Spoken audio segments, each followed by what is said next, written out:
Düz efir, hiç kim yok baka.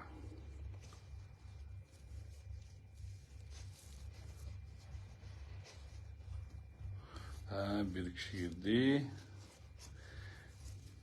Tema yok. Cönle söyleşip anam bir gülkülü nerseni aytıp berem oldu. İki kişi girdi. Marat Saliyev Смато, привет. Привет. Алтынбек Таптасунов, досым қандайсың? Кешке ұйықтап атам. Саламатчылык, Марат Салиев, 6 киши. 6-ке қандайсың? Досым жақсысың ба, амансың ба? Мирланчик, Мирланчик, как дела? Братжан дейттісің ба? Бақтыбек Нұрақов, 7 кишиден. Мындай лайктар кетсе же бөлүшүп турса ошондой аудиторияларда көп эткен. Алейкум ассалам. Талайбек Курманалиев, ассаламу алейкум.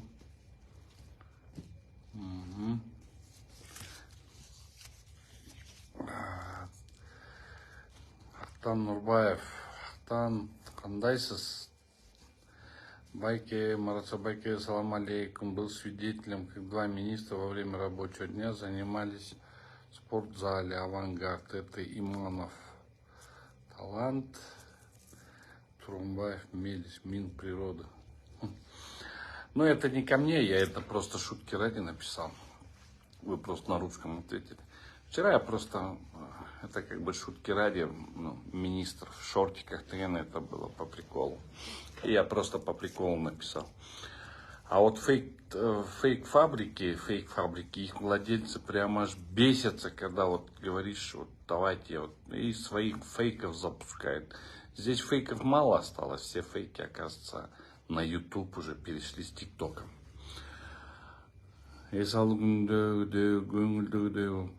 Досым, саламатсызбы, Айдар Жантаев, саламатсызбы, Талайбек Курманбеков, саламатсыздарбы, Актан Нурбаев, саламатсыңарбы, жакшы, шүгүр, эс алуу көңүлдө эс алууну жакшы өткөр дейт. Рахмат досум, мен эс алганда действительно уже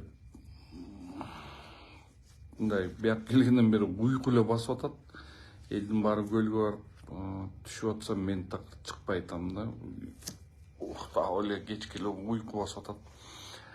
Рахат Жумабеков, Эсен Той-Той, салам алейкум. Максат Салымбеков, салам алейкум. Мукаш, привет, Мукашыч. Исмаил Жайлабаев, саламатсыздарбы.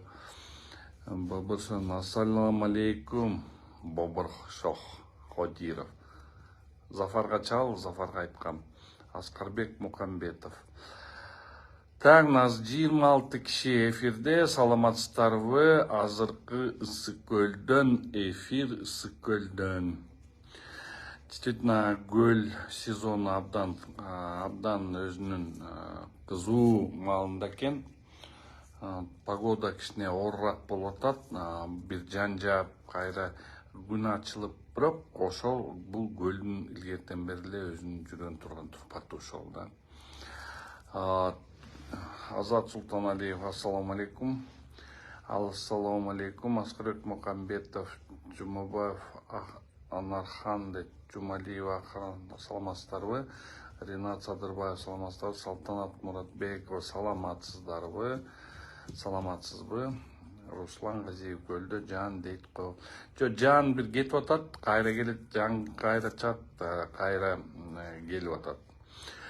Урматтуу достор, айтып кете турган нерсе, мен кече соц тармактарда Камчы Кыдыршаевич абдан катуу сөздөрдү айтып аткандан кийин мен да ошону бир мындай күлкүлүү нерседи айтып койдум да, именно шортикчен дегендер сөздөргө, анан барып азыр карайм шортикчендерди деп туруп күлкүлөмөт койсом, тиги фейк фабрикалар өлүп кете жазышты го, тим эле пактакор деп.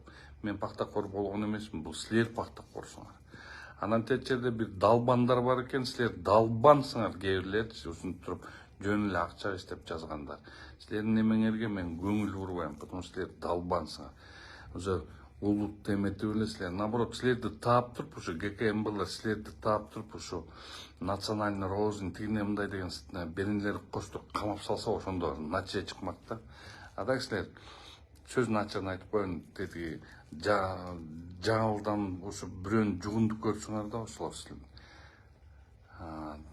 Жана так, Бактыбек Нураков, ассаламу алейкум. Менин юридикалык маселелер боюнча кайрылайын деп жүрөм. Кантип кайрылсак болот? Балким телефон бер.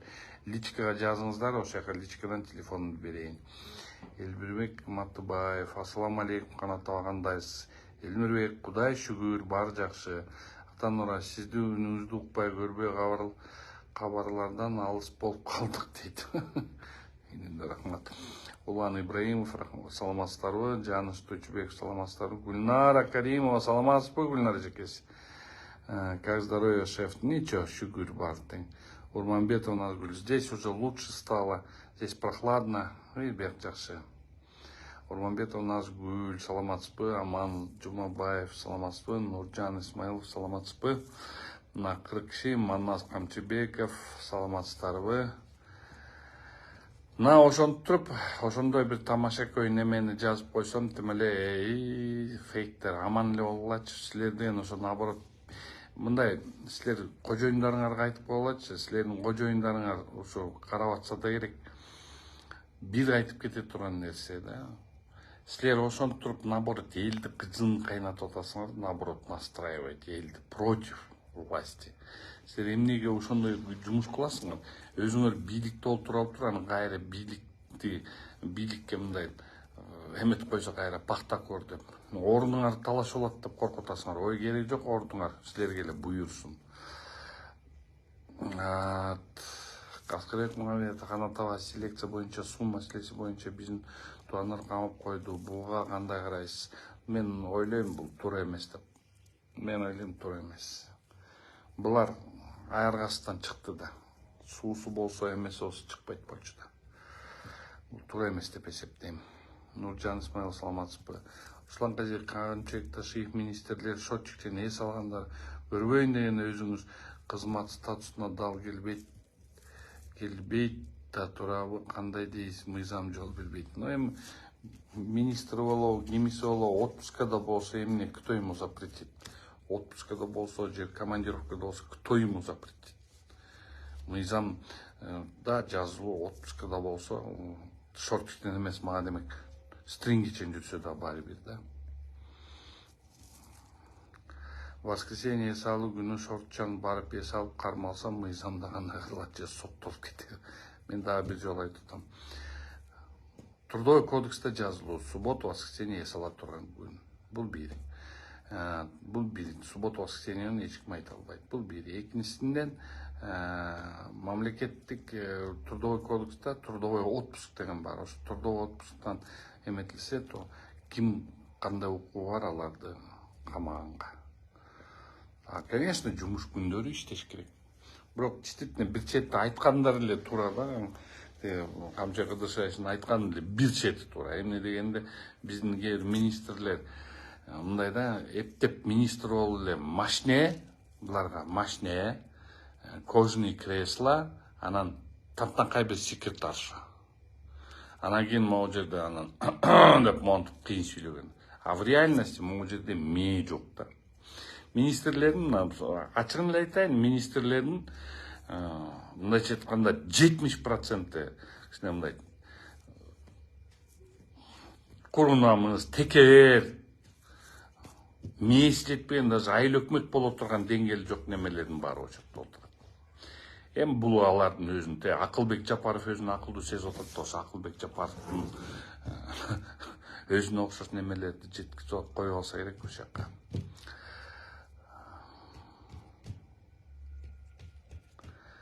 Манас Камчыбек, мамлекет дом культура кескилеп жеке тарап карыңда берсе канчалык мыйзамдуу? Эми аяктын кандай мыйзамдуулугун мен билбейм да, договорларды билбейм, жөн эле азыр айта берген. Негизи мамлекеттикин жөн эле кескилеген туура эмес, если мамлекеттин балансында турса.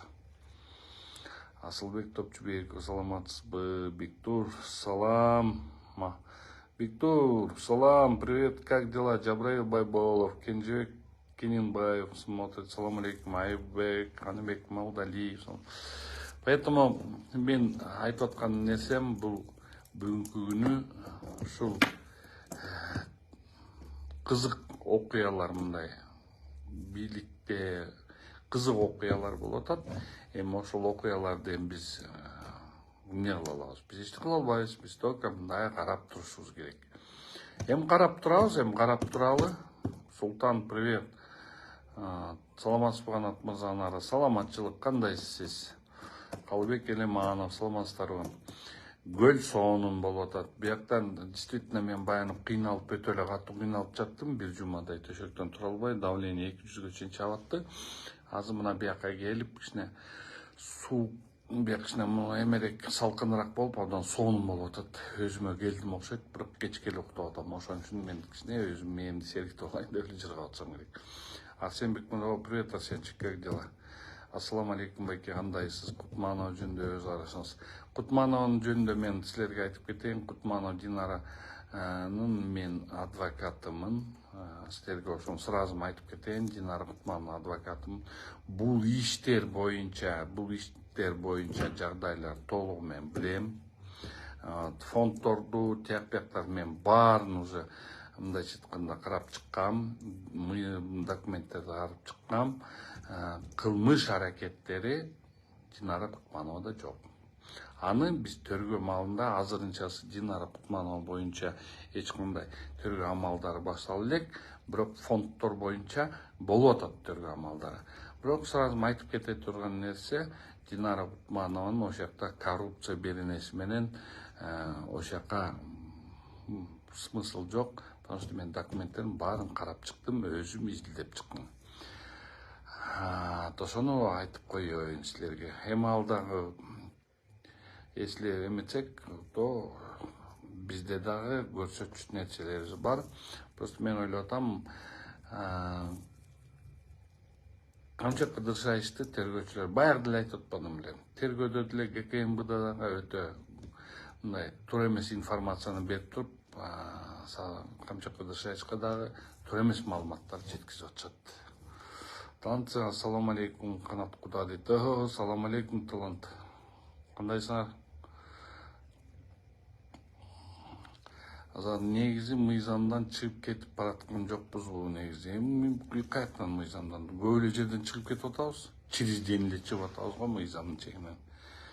Руслан Газиев, Канат байке, суроомо түшүнбөй калдыңыз окшойт дейт. Мыйзам боюнча Ташиев министрлиги указ бере албайт. Үч органдар команда берсе башка сөз. Жалпы министрдин талкаланган мыйзам жок. Эмне үчүн бере албайт? Глава, бул эки должности бар да. Бул деген еще мурдагыдай вице-премьер деп коет, а заместитель руководителя администрации президента, то есть кимдин заместители? Наполеондун заместители. Ущерб барбы Кутмановдун ишинде? Эми азыр ущерб барбы жокпу деп туруп мен айта албайм, потому что азыр ущерб деп только ГКМБлер айтып атат да. Кутмановдун иши жок, Кутманова боюнча еще пока. Булар только фонддун негизинде карап атат. Фонддун негизинде. Кутманова боюнча ущербти ошолор деметет.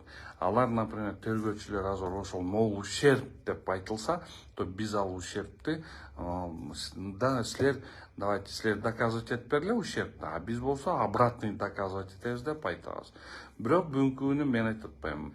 Мен бул фонддор боюнча иштер козголуп, фонддордун эмеси болгондо ошондо Кутманова менен кезиккем. Андан кийин мен көп документтерди алдым, ошолор материалдарды бар карап чыктым. Мен, например, айта Кутманованын иш аракеттеринде кылмыш иши бар же урдап кеткен деп мен айта албайм. Бирок эми тергөөдөн ишибизди улантабыз. Канатова, ден соолугуңуз кантип калды? Көлгө келдиңизби? Ооба, Динка. Мен уже көлдөмүн биякта. Көлдөбүз. Инимдин үйүндө отурам азырынчасы пока. инемдин үйүндөмүн. Ушу прямой эфирди жүргүзүп атам. Эртең Куран окутканы келгем. Дагы атама, апама, анан каза болуп калган иниме баарын эртең Куран чыгарып коелу деген оюм бар. Ошон үчүн ошону менен бияк келгем. Бүгүн кичине мындай четин баштадык. Эми эртең дагы эметип коем. Айнур Телешева смотрит, саламатсызбы? Майрам Кыдырмышева, саламатсызбы? Майрам Чолпон Сыдыкова, саламатсызбы? Айнур Телешева, саламатсызбы? Канатбек, саламатчылык.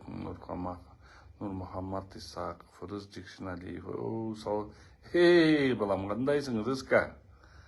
Маржигит, салам алейкум, Маржигит, как дела? Кубанч Асантегин, Кутман Кеч, Канатмаза, саламатсызбы? Нурлан Галиев, Марат Алма, привет.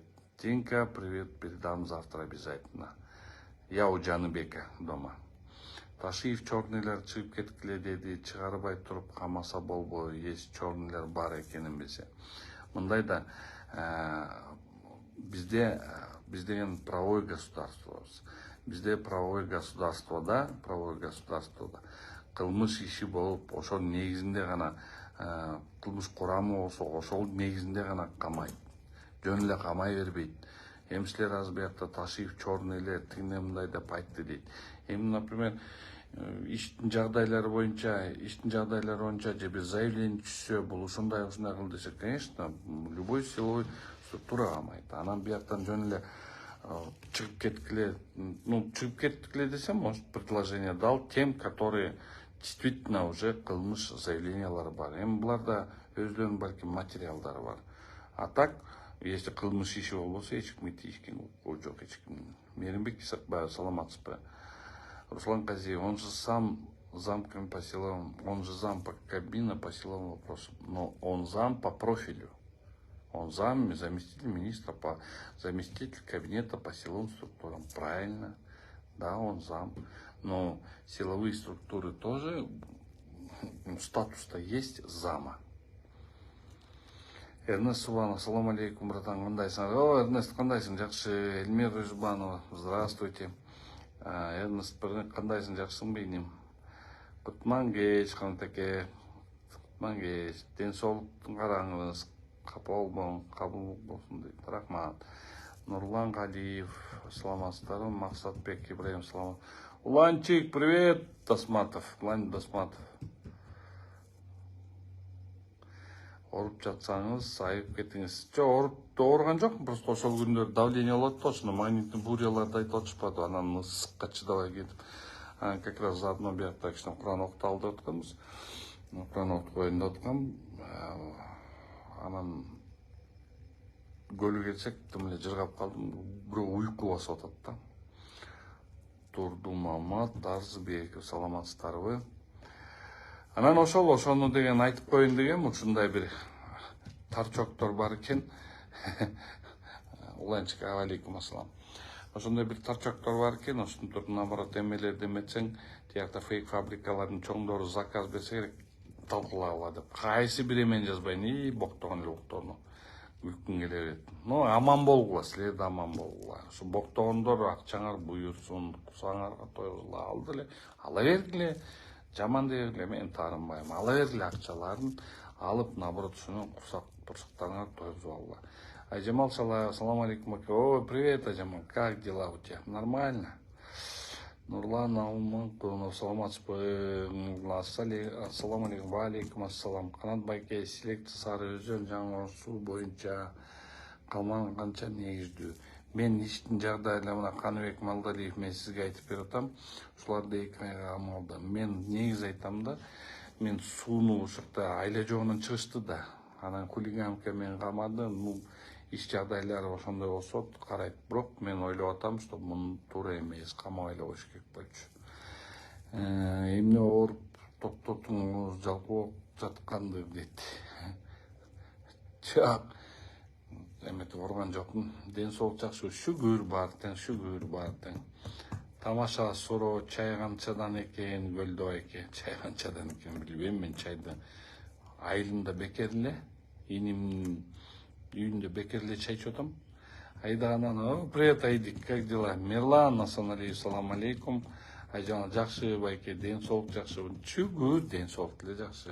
Бияк келип кичине жеңилдеп калдым. Ошондой мына ошондой ушундай бир кызык нерселерге азыр мындай да, бул фейктерден, троллдордон башка эч ким YouTube'да долтурбаш керек, Facebook'та долтурбаш керек, TikTok'та долтурбаш керек. Же олтурса да ошолордун баарын, алардын мактагандарды биз да макташыбыз керек да. Жакшы айда, жакшы, баары жакшы. Виктор, Канат ага, ассаламу алейкум. Кээде эфириңизди түш келип көрүп калып жатам. Ден соолук караңыз. Рахмат. Ден соолук, Кудайыма шүгүр. Ашне сал болуш керек просто. Руслан Гази, сиздин оюңузча сот реформасы, онун натыйжа сот реформасы натыйжа берген жок. Мен ошо өзүм ош жерде олтура алып, мен ошондо бөлөк предложение кылгам. Жөн эле сотторду алмаштырып койбойын. Бизде мен ошондо сот кеңешинин мүчөсү болчумун. Ошондо мен өзүм депутаттарга да чыккам, президент Атамбаев ал кезде ошондон эмен чыккам, что бул сот реформасы жөн эле сотторду алмаштыруу менен бул сот реформасы деп айтканга болбойт. Муну действительно МВД, Генеральный прокуратура, бүт структураларды, ошолордун баарын караш керек болчу. Ошон үчүн бүгүнкү күнү натыйжа берилген жок. Сиз фейктер көңүл бурбаңыз, алар өйлүктөр дейт. Көңүл бурган жокмун, жөн эле күлкүң келип атпайбы. Урмат Курсан, ассаламу алейкум байке, жакшы болуп калдыңызбы? Жакшы, көлгө барып чыргып калдым. Азат Султанали, Жорк Меңешек депутаттык мандатын ажыратты. Бул боюнча канчалык деңгээлде БШКнын күнөөсү бар жана кийин. Эми БШК документтерди толтуруп атканда ошондо бүт запросторду кылыш керек болчу. Кимдин кандай диплому, кандай деп туруп ошолордун баарын. Потому что бүт именно шайлоо маалында БШКга өтө чоң эмелер берилет, укуктар берилет. Ошол укуктардын негизинде булар өзүлөрү карап коюш керек болчу. Анан кийин өзүлөр карабай, өзүлөр шалакылык менен карабай койсо эртеңки күнү. Күмөн Сакыч, саламатсызбы? Кандайсыз Күмөн Сакыч, жакшысызбы? Күмөн Сакыч эртең ошо Папа Шакичтен Куран окуп коеюн дедим элем. Сиздин досуңузга.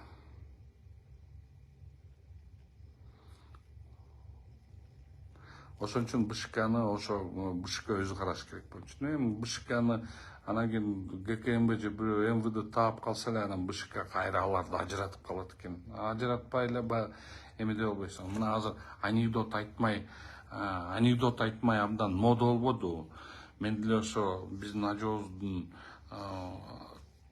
жолун жолдоп, мен деле силерге бир анекдот айтып берейин. Ошо именно БШК боюнча. Орус менен цыган балдарын сүткө жиберет экен да. Анан кийин цыган баласына эмени банканы берип, акчаны берип, анан сабайт экен да, катуу сабайт экен. Орус болсо, балаңды эмне сабап атасың? Сүткө. Ой, сүткө ортот да дейт. Мен деле балам сүткө ортот. Мен сабабай эле кетирип атпайбым дейт. Анан ошондо айтат. Цыган айтат. Азыр баламды сабасам, анан баламдын ошо сүттү алып келгенде ойноктобой акырын алып келет, сүт жакшы болот. Орус болсо, зачем так деп, анан действительно цыгандын баласы тияктан экөө чогуу барып сүт алат, анан тияктан келип туруп, цыгандын баласы папамдан, атамдан дагы таяк жебейин деп туруп сүттү акырын алып келет. Орустун баласы таяк жеген жок да, жыргап, орус баланын атасы жыргап барып туруп, бөтүлкөн келди, анан кийин сүт жок келди да. Анан ошону цыган орустука айтат имиш. Ошонун башында сабап койгондо мындай болбойт депчи. Ошондуктан БШК башынан караш керек болчу. Анан БШК башынан карап, баарын эметкенден кийин, анан кийин азыр болсо туруп алып туруп, чын эле деп туруп решать эткен, бул просто күлкүлүү нерсе. БШКнын өзүнүн укугунда бар, толугу менен текшерип, ошол эле ГКМБга, ошол эле баарын запросторду бересиңер. Эмне үчүн ошондо караган эмессиңер? Раз карай албадыңар, күнөө силерде. Эси күнөө силерде болсо, эмнеге ажыратасыңар дипломду эмесин? Мындай туура кылыш керек да. Бүгүн Нурлан Мутуев айтты, Камчы Көлбаевди камаган Ташкенттин дух жетпейт деп. Мутуев. мен даже сүйлөгүм келбейт ал Мотуев боюнча. Аны даже айткым келбейт. Анын деңгээлине түшкүм да келбейт. Шорт жөнүндө андай дейсиз, кайсы министрлер кетет деп ойлойсуз. Ошо министрлерди шортчен көргөн жокмун Чалпантада. Мен биякта 3 депутатты көрдүм шортчен. Сөрткө тартып алдым. Рапия Жамырчы эмилерike саламатсыздар. Рапия Исая саламатсыз. Руслан Казиев туура айтасыз. Менин оюмча сотторду буга чейин чыгарган бүт чечимдерди карапчы ошого жараша баа берип. Жок, бул уже не получится. Закон обратной силы не имеет. Руслан, закон обратной силы не имеет. Это только политическое решение должно быть. Тимур Найзабеков, Улан Керимбаев прокуратуранын тергөөнү алып койгон туурабы эмнеге өзгөрөт? Менин оюмча прокуратуранын тергөө прокуратура керек. Кандай болбосо керек деп мен эсептейм. Же тергөө прокуратурада болбой бир единый следственный комитет кылабыз. Мен ал боюнча Алмаз Шаршенчке да кайрылгам, өзүм видениялар менен кийин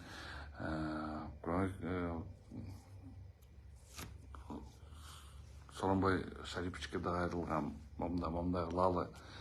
Момдай абдан идеялар жакшы, абдан жакшы нерсе болот. Эртеңки күнү биз состязательность деп туруп ошондой нерсе чыгарабыз керек бул деп туруп абдан жакшы эмелерди бергем.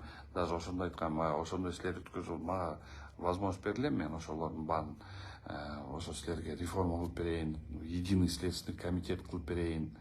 Анан ошондо на базе чего кылып бергенин баарын айткам, акчасына чейин эсептеп бергем. Бирок им это не нужно было. Бирок прокуратурада в любом случае калтырыш керек. Тергөөнү хотя бы мындай централизованный бир группа калтырыш керек да, по-любому должностной преступленияларга, ошол эле должностной преступленияларга в любом случае караш керек. Азыр мындайча айтканда биз прокуратуранын тергөөнү алып салсак, то должностной преступлениялар. А вот МВДда бир сотрудник абдан чоң должность иметь атса, аны ГКМБ тергеш керек болуп калат, туурабы? Же ГСУ тергеп калыш керек болот. Же ГКМБдан бир какой-то бир чоң камалып калса, тогда муну МВДга караш керек. Ошондой эки структуранын, эки күч структуранын ортосунда өтө чоң эмелер жаралат. Мен башында эле Курманкул Токторалиевичке киргенде деле айткам, Токторалиевич, все правильно, что прокуратурада тергөө бар дегени бул өтө туура нерсе. Бирок штатты райондордун прокуратураларына штаттарды тим эле койсоңор болмок. Жок дегенде мындай бир следственный группа, мындай оперативный следственный группа, выездной группа жаганда ошондойлор калтырып койгондо должностной преступлениялар ошон үчүн ошондой баары керек бар. Аскарбек, менин оюмча соттордо өз алдынча тыянак чыгара алышпайт окшойт, баягы эле заказ окшойт, баягы эле өкүнүчтүү дейт. Туура айтып атасыңар. Заказ жалаң эле заказ болуп калды. Бүгүнкү күнү верховенство права жок. Есть только верховенство телефонного права деген бар. Алжир Камчек Ташиевдин транспорт министрин иштен кетсин, арызын жазсын деген. Эми иштебей атса, бул деле айтып атат да, иштебей атасың деп. Балким иштеп атат. Ал кандай бар да. Бизде госуправление менен саясат аралашып кеткен да. Бизден саясат ичинде бизде госуправлениеде жүрүп, анан бири-бирине сүйлөгөндөрдүн баарын, ошону иштегендин баарын биз саясат деп алдык. Саясат ал эмес, саясат деген бул совсем бөлөк нерсе. Министрлерди тияка микрофондон туруп кыйкырып өкүргөнү бул саясатка жатпайт. Бул жөн эле төргөчү болуп калган депутаттар. Баса эме жөнүндө Ленинский район боюнча мен атайын жазып койдум эле, көрөйүн дедим да, кандай результат бар. Мен Ленинский район боюнча депутаттыкка кандидатурам койбойм, мага кереги да жок. Мен ал ошол жака барып алып туруп, мага эмне микрофон эле же эмне микрофон керек жок. Мына Facebook'um бар, Кудай шүгүр, YouTube'um бар, TikTok'um бар, ошол жактан эле айта берем, айтчумду. Так что ошондой. Мика Алиев, салам алейкум. Айзел, саламатсызбы? Атамбаев экс макамы алганы канчалык мыйзамдуу болгон, оюңуз кандай? Өзүңүз жаңы айттыңыз, закон обратной силы не имеет деп. Мен айтып атам, башынан эле айтып атпаймынбы? Макамды алганы бул туура эмес. Мен ошондо деле көп жолу айткам. Экс-президент, бывший, лишенный экс-президент деген болбойт статус. Бүт жерде аякталып болсо экс-президент дейт. Анан лишенный статуса деп туруп андай айтылбайт. Ошон үчүн даже могу жерде словарный сөздүн негизинде деле экс-президент деген макам алынганы бул өтө туура эмес нерсе. Так что ошондой. Мына ошону айтып коеюн дегем, эч кандай эмеге барбайм, депутаттыкка барбайм, ал жөн эле мына опрос кылып туруп көрөйүн дедим. Көргөндө кандай болот деп мындай өзүм анализ кылып көрдүм. Анализимди бүт баарын анализ деп көрсөм, Ленин район боюнча таза шайлоо өтпөйт. Баягы эле акчанын күчү болот. Ошону көнүп калды. Мен ошону мындай анализ деп көрөйүн деп атайын жазып койгом. Бирок мен азыр көзүм жетип атат. Ленин район боюнча баары таза шайлоо болбойт. 1000 жол таза болот деп кыйкыра берсеңер дагы, калп айта берсеңер дагы болбойт таза. Ушунчалык уже болуп калды. Мына ошолордун баарын айтып коеюн дегем, антет фейктерге да айтып коеюн дегем. Мени пахтакор, мен эч качан пахтакор болгон эмесмин. Мен болгонду айтчумун. А если силер бийликтегилер, если силер ойлоп атасыңар, что мен бийликке барам, ошон үчүн өзүңөрдүн жан жөкөрлөр, бийликтин жан жөкөрлөрү. Если силер ойлоп атсаңар, что мен бийликке барам, же силердин ордуңарды талашууга, Кудай сактасын. Кудай сактасын. Силер менен барган, же силер менен бок-о-бок иштегенден Кудай сактасын. Силер бүгүнкү өтө чоң жаңылып атасыңар, өтө чоң ошибкаларды кылып атасыңар. Ошонун өзүңөрдүн ошибкаңардын негизинде биринчи Садыр Нуркожоевич менен КДС конкретно саботаж кылып атасыңар. Ошону мен дагы айтам, айтып жүргөм, айтып келе берем. Ошон үчүн урматтуу достор, фейктер Асман шаарына жибериш керек стройкага. Ошо фейктерди жибердилби, ошо азыр стройкага рабочийлер табылбай атышпайбы? Анан кийин дагы Асман шаары боюнча да бир выступленияларды азыр анализдеп отурам. Кызык нерсе болуп да, господин Тино, спасибо Садыр Нуркожоевич, спасибо Каныбек, Каныбек Түмөнбаев, Түмөнбаев, ошоңго рахмат. Анан спасибо господин Тони дейт. Интересно. Тони Скала келдиби же? Ошондой болуп атат да, ошон үчүн өтө көп нерселер болуп атат. Анан ошо фейктер, силер Асман шаарына барып туруп рабочий болгула. Нурлан Алиев, бизде жеке бизнес секторуна көңүл бурулбайт, бир иш кылыптылайын деген адамга тоскоолдук. Ооба, бүт бизнес кылыптарга тоскоолдук болуп атат. Эч бир мындай жылыш чыкпай атат. Эми тоскоолдук чыкканы тетигиндей Акылбек Жапаровдай генийлер болуп турганда оңой болбойбуз. Нас, привет. Ну, на этом я завершаю свой эфир. Спасибо большое за эфир. 12 кылып калыптыр. Жакшы алыңыздар. Кыргызстан албага.